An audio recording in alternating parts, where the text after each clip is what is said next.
সারাদিন রোজা রেখে রোজা যখন ভাঙ্গে ওই টাইমটাকেই বলা হয় ইফতার। ইফতার একটি সুন্নাত আমল। রাসূলুল্লাহ সাল্লাল্লাহু আলাইহি ওয়াসাল্লাম বলেন, আমার উম্মত ততক্ষণ পর্যন্ত কল্যাণের উপরে থাকবে যতক্ষণ তারা জলদি জলদি ইফতার করবে। এজন্য ইফতারের সময় তাড়াতাড়ি ইফতার করা, মানে টাইম হলে দেরি না করা, এটা সুন্নাত। আর ইফতারের আগ মুহূর্তে দোয়ায় লেগে থাকা, এটা একটা গুরুত্বপূর্ণ সুন্নাত আমল, এবং এই সময়ের দোয়া আল্লাহ তাআলা কবুল করে।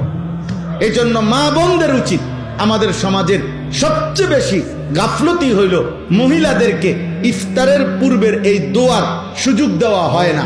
হয় মহিলা নিজে সুযোগটা নেয় না, অথবা পুরুষরা তাকে দিতে চায় না। মানে ইফতারের আজান দিয়া ফেলছে, মহিলা তখনও হয় পেঁয়াজু, নয় আলুর চপ, নয় বেগুনি, নয় একটা না একটা কিছু ভাজতেই থাকে। আহারে মা বোন, তো তোমার কি আখেরাত নাই?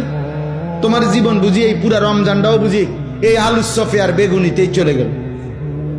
হ্যাঁ, এইভাবে শুধু পেঁয়াজুতে চলে গেল, এটা তো ঠিক না।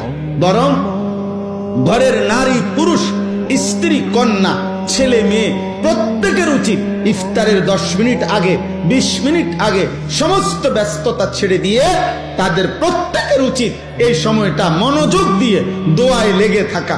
মহিলারও দোয়া দরকার, পুরুষেরও দোয়া দরকার। আপনাদের কাছে পুরুষ যারা স্বামী, যাদের স্ত্রী আছে, যাদের কন্যা আছে, যাদের বোন আছে, মা আছে, আপনারা তাদেরকে গুরুত্ব দিয়ে অনুরোধ করবেন যে এই টাইমটা যেন তারা দোয়া করে ইফতারের আগে।